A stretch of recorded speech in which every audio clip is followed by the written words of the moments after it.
What a plague means my niece, to take the death of her brother thus. I am sure care's an enemy to life.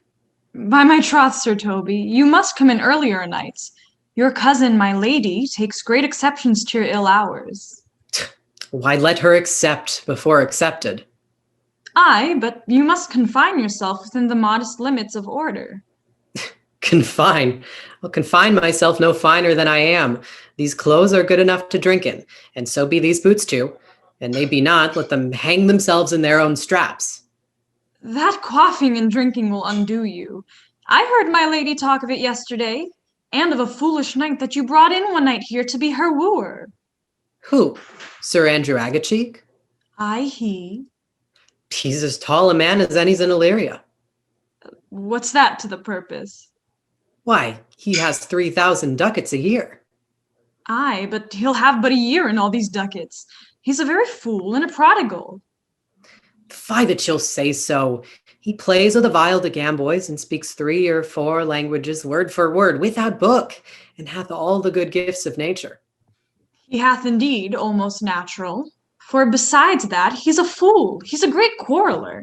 And but that he hath the gift of a coward to allay the gust he hath in quarrelling, 'tis thought among the prudent he would quickly have the gift of a grave. By this hand, they are scowls and subtractors that say so of him. Who are they? They that add, moreover, he's drunk nightly in your company.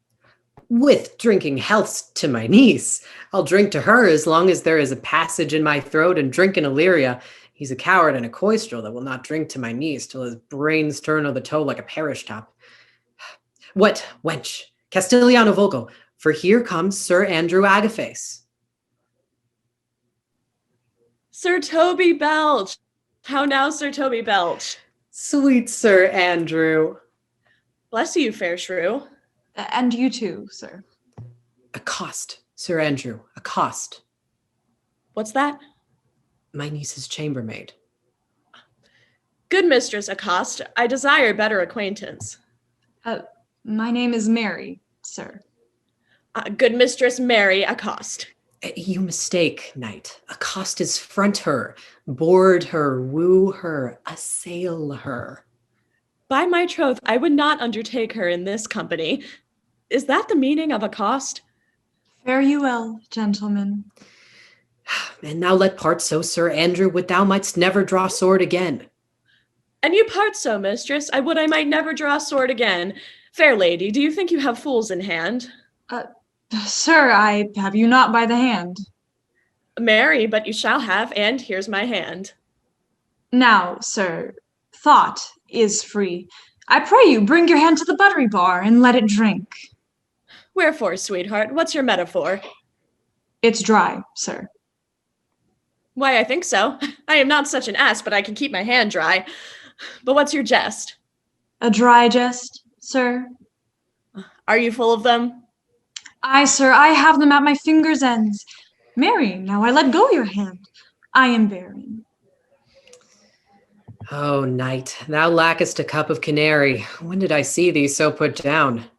Never in your life, I think, unless you see canary put me down. Methinks sometimes I have no more wit than a Christian or an ordinary man has, but I am a great eater of beef, and I believe that does harm to my wit. No question. And I thought that I'd forswear it. I'll ride home tomorrow, Sir Toby. Pourquoi, my dear knight? What is pourquoi? Do or not do? I would I had bestowed that time in the tongues that I have in fencing, dancing, and bear baiting. Oh, had I but followed the arts. Then hadst thou had an excellent head of hair. Why, would that have mended my hair? Past question, for thou seest it will not curl by nature. But it becomes me well enough, does it not? Excellent. Then hangs like flax on a distaff, and I hope to see a housewife take thee between her legs and spin it off. Faith, I'll home tomorrow, Sir Toby. Your niece will not be seen, or if she be, it's 4 to 1 she'll none of me. The Count himself here hard by woos her. She'll none of the Count. She'll not match above her degree, neither in estate, years, nor wit. I have heard her swear it. Tut, there's life in it, man. I'll stay a month longer. I am a fellow of the strangest mind in the world. I delight in masques and revels sometimes altogether. Art thou good at these kickshaws this night? as any man in Illyria, whatsoever he be, under the degree of my betters, and yet I will not compare with an old man. What is thy excellence in a galliard, knight? Faith, I can cut a caper. And I can cut the mutton to it. And I think I have the back trick simply as strong as any man in Illyria. Wherefore are these things hid? Wherefore have these gifts a curtain before him? Are they like to take dust like Mistress Mall's picture? Why dost thou not go to a church in a galliard and come home in a coranto? My very walk should be a jig. I would not so much as make water, but in a syncopace. What dost thou mean? Is it a world to hide virtues in? I did think by the excellent constitution of thy leg it was formed under the star of a galliard. Aye, 'tis strong, and it does indifferent well in a flame-colored stock. Shall we set about some revels? What shall we do else? Were we not born under Taurus? Taurus, that's sides and heart. No, sir, it is legs and thighs. Let me see the caper. Ha! Higher! Ha ha! Excellent!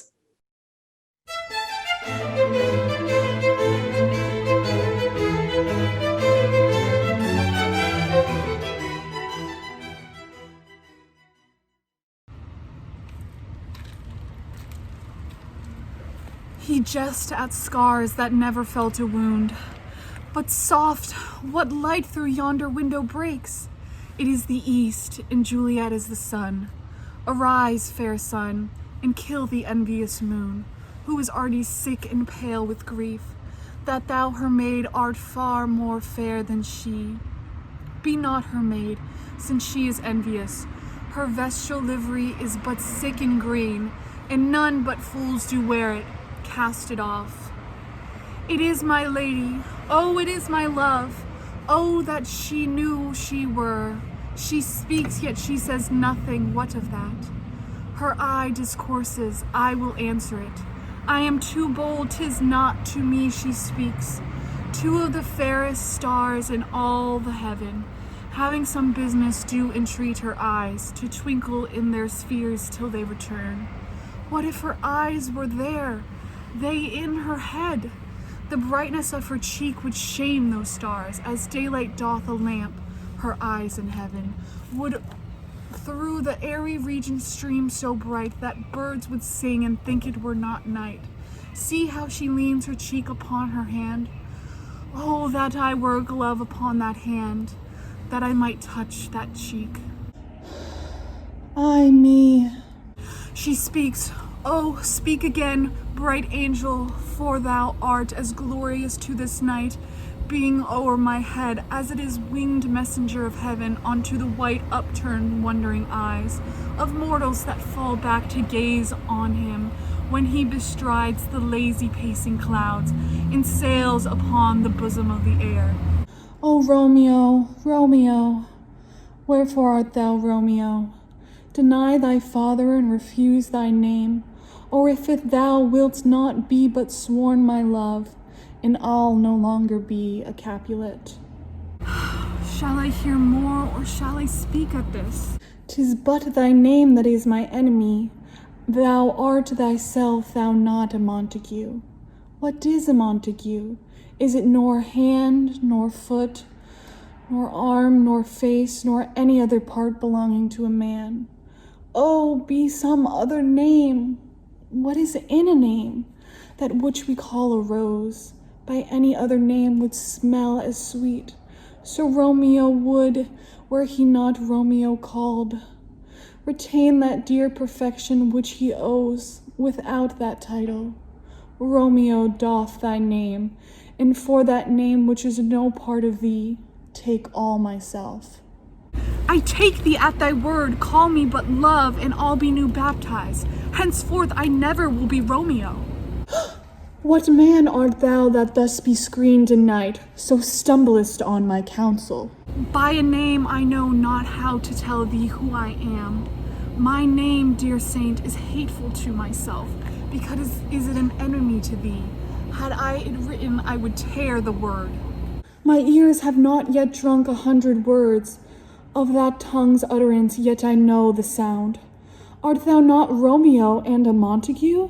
Neither, fair saint, if either thee dislike. How camest thou hither, tell me, and wherefore?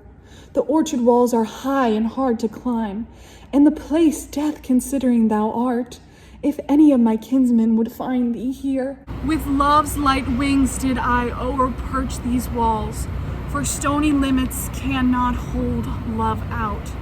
And what love can do that dares love attempt, therefore thy kinsmen are no let to me.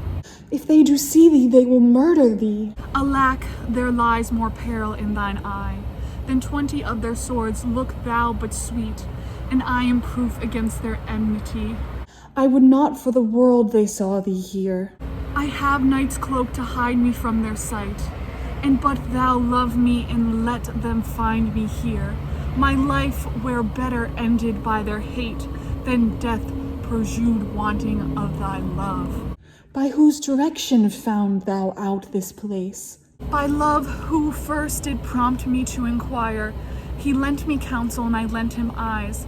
I am no pilot, yet wert thou as far as that vast shore washed with the farthest sea. I would adventure for such merchandise. Thou knowest the mask of night is on my face, else would a maiden blush bepaint my cheek. For that which thou hast heard me speak tonight, fain would I dwell on, for fain deny. What I have spoke but farewell compliment. Dost thou love me? I know thou wilt say aye, and I will take thy word, yet if thou swearest. Thou mayest prove false at lover perjuries. Then say, Jove laughs, O gentle Romeo, if thou dost love, pronounce it faithfully, or if thou thinkest I am too quickly won, I'll frown and be preserved, I say thee nay, so thou wilt woo, but else not for the world. In truth, fair Montague, I am too fond, and therefore thou mayest think my behavior light. Betrust me, gentlemen, I'll prove more true than those that have more cunning to be strange. I should have been more strange, I must confess. But thou her overheardest ere I was ware. My true love's passion, therefore pardon me, and not impute this yielding to light love, which the dark night hath so discovered. Lady, by yonder blessed moon I swear that tips with silver all these fruit-free tops. Oh, swear not by the moon, the inconstant moon, that monthly changes in her circled orb, lest that thy love prove likewise variable. What shall I swear by? Do not swear at all, or if thou wilt swear by thy gracious self, which is the God of my idolatry, and I'll believe thee. If my heart's dear love? Well, do not swear, although I joy in thee. I have no joy of this contract tonight. It is too rash, too unadvised, too sudden, too like the lightning which doth cease to be. Ere one can say it lightens, sweet but good night. This bud of love by summer's ripening breath may prove a beauteous flower when we meet next. Good night, as sweet repose and rest come to thy heart as that within my breast. Wilt thou leave me so unsatisfied? What satisfaction canst thou have tonight? The exchange of thy love faithful vow for mine. I gave thee mine before thou didst request it, and yet I would it were to give again. Wouldn't thou withdraw it? For what purpose, love? But to be frank and give it thee again. And yet I wish but for the thing I have. My bounty is as boundless as the sea, my love as deep. The more I give to thee, the more I have, for both are infinite. Madam! I hear some noises within, dear love. Adieu. Anon, good nurse, sweet Montague, be true. Stay but a little, I will come again. Oh, blessed night, I am afeard.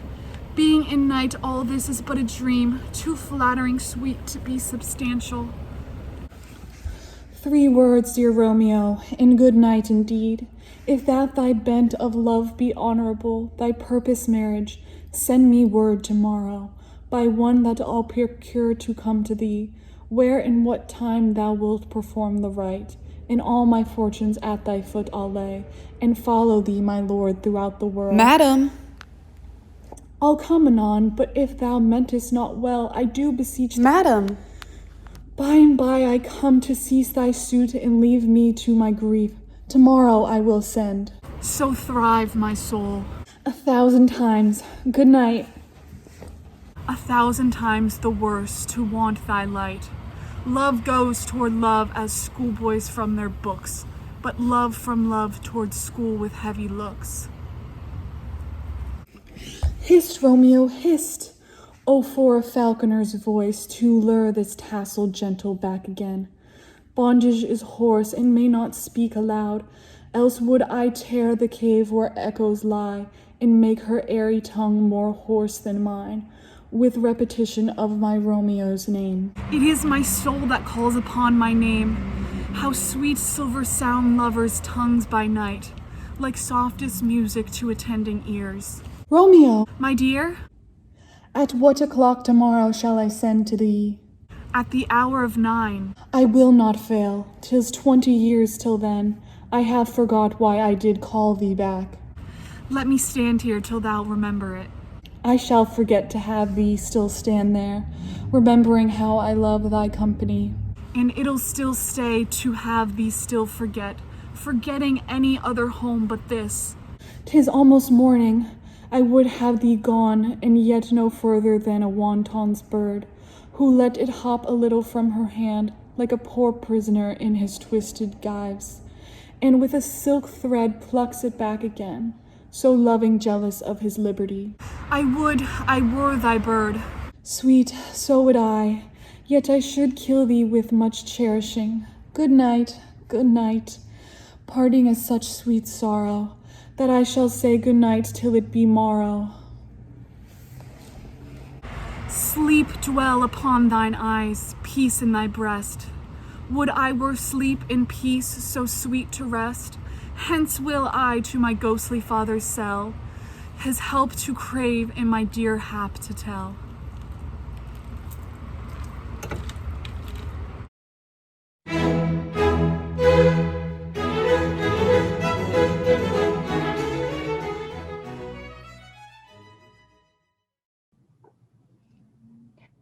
That which hath made them drunk hath made me bold. What hath quenched them hath given me fire. Hark! Peace! It was the owl that shrieked, the fatal bellman, which gives the stern's good night. He is about it. The doors are open, and the surfeited grooms do mock their change with snores. I have drugged their possets, that death and nature do contend about them, whether they live or die. Who's there? What ho? Alack, I am afraid they have awakened, and 'tis not done. The attempt and not the deed confounds us. Hark! I had laid their daggers ready. He could not miss them. Had he not resembled my father as he slept, I had done it. My husband! I have done the deed. Didst thou not hear a noise? I heard the owl scream and the crickets cry. Did you not speak? When? Now. As I descended. I. Hark, who lies in the second chamber? Donalbain. This is a sorry sight. A foolish thought to say a sorry sight. There's one did laugh in sleep, and one cried murder. That they did wake each other, I stood and heard them, but they said their prayers and addressed them again to sleep. There are two lodged together. One cried, God bless us, and Amen the other. As they had seen me with these hangman's hands, listening their fear, I could not say Amen. When they did say God bless us. Consider it not so deeply. But wherefore could I not pronounce Amen? I had most need of blessing, and Amen stuck in my throat. These deeds must not be thought after these ways, so it will make us mad. Methought I heard a voice cry, sleep no more. Macbeth doth murder sleep. The innocent sleep. Sleep that knits up the raveled sleeve of care. The death of each day's life sore labor's bath, balm of hurt minds, great nature's second course, chief nourisher in life's feast. What do you mean? Still it cried sleep no more. To all the house Glamis has murdered sleep, therefore Cawdor shall sleep no more. Macbeth shall sleep no more. Who was it that thus cried? Why, worthy Dane, you do unbend your noble strength to think so brain-sickly of things. Go get some water, and wash this filthy witness from your hand. Why did you bring these daggers from the place? They must lie there. Go carry them and smear their sleepy grooms with blood. I'll go no more. I am afraid to think of what I have done. Look on it again, I dare not. Infirm of purpose, give me the daggers. The sleeping and the dead are but its pictures. 'Tis the eye of childhood that fears a painted devil. If he do bleed, I'll gilt the faces of the grooms withal, for it must seem their guilt. Whence is that knocking? How is it with me when every noise appalls me? What hands are here? They pluck out mine eyes. With all great Neptune's ocean, wash this blood clean from my hands? No, that this my hand will rather the multitudinous sea incardinate, make the green one red. My hands are of your color, but I shame to wear a heart so white. I hear a knocking at the south entry. Retire we to our chamber. A little water clears us of this deed. How easy is it then? Your constancy hath left you unattended. Hark! More knocking. Get on your nightgown. Lest occasion call us and show us to be watchers. Be not lost so poorly in your thought. To know my deed, 'twere best not know myself. Wake, Duncan, with thy knocking. I would thou couldst.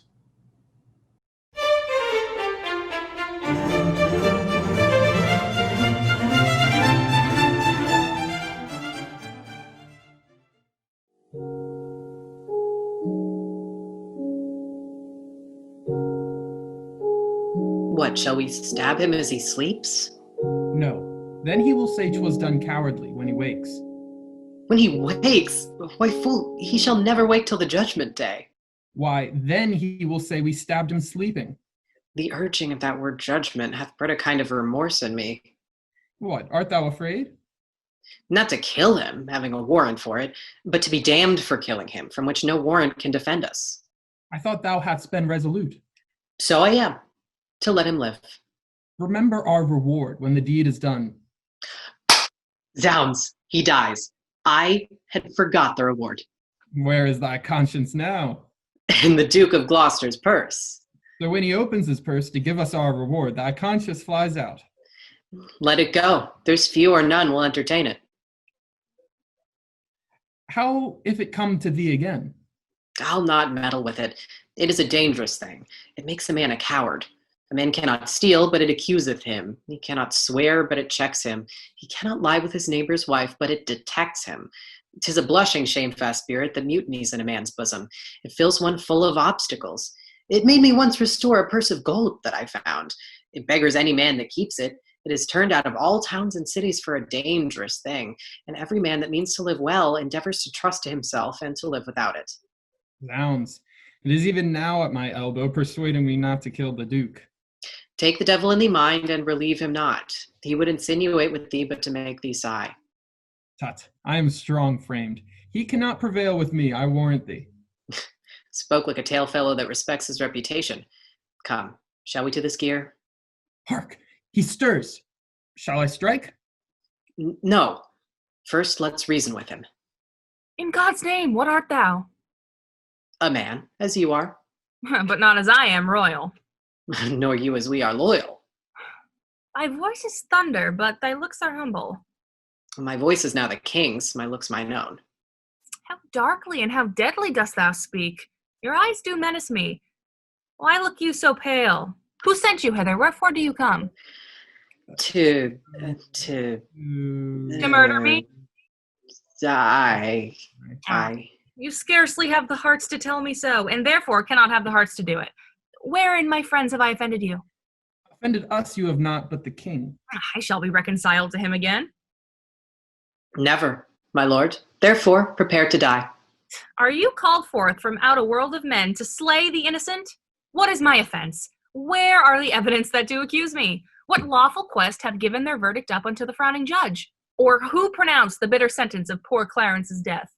Before I be convict by course of law, to threaten me with death is most unlawful. What we will do, we do upon command. And he that hath commanded is the king. Erroneous vassal! The great King of Kings hath in the tables of his law commanded that thou shalt do no murder. And wilt thou then spurn at his edict and fulfill a man's? Take heed, for he who holds vengeance in his hands to hurl upon their heads that break his law. And that same vengeance doth he hurl on thee, for false forswearing and for murder too. Thou didst receive the holy sacrament to fight and quarrel of the house of Lancaster. And, like a traitor to the name of God, didst break that vow, and with thy treacherous blade unrips the bowels of thy sovereign son, whom thou wert sworn to cherish and defend. How canst thou urge God's dreadful law to us, when thou hast broke it in so dear degree? Alas, for whose sake did I that ill deed? For Edward, for my brother, for his sake. Why, sirs, he sends ye not to murder me for this, for in this sin he is in as deep as I. Who made thee then a bloody minister, when gallant springing brave Plantagenet, that princely novice, was struck dead by thee? My brother's love, the devil, and my rage. Thy brother's love, our duty, and thy fault, provoke us hither now to slaughter thee. If you love my brother, hate not me. I am his brother, and I love him well.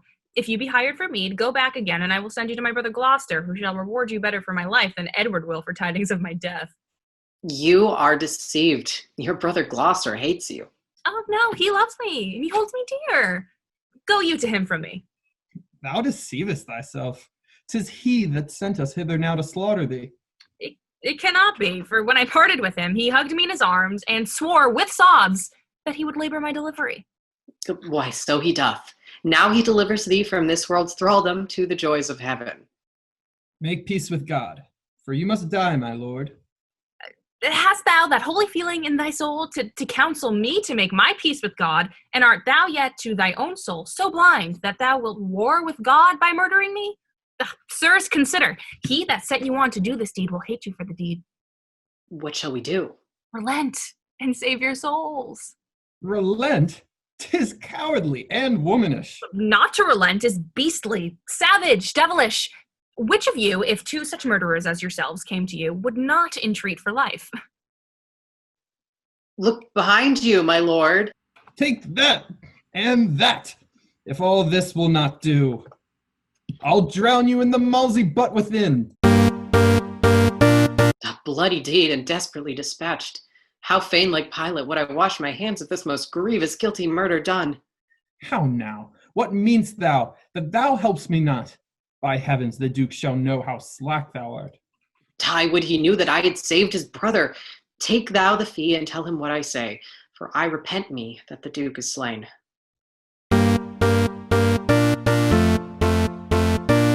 Creeper. Oh man. So we back in the mine, got our pickaxe swinging from side to side, side to side.